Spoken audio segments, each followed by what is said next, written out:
The next course after biomechanics is our implant track.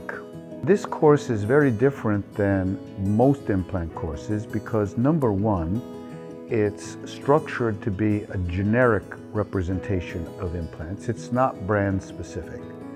It's designed to be able to link the surgical concepts with the restorative concepts. To not be confusing, it's not a surgical course. People don't take that course to learn how to do implant surgery. You don't do any surgery in the course.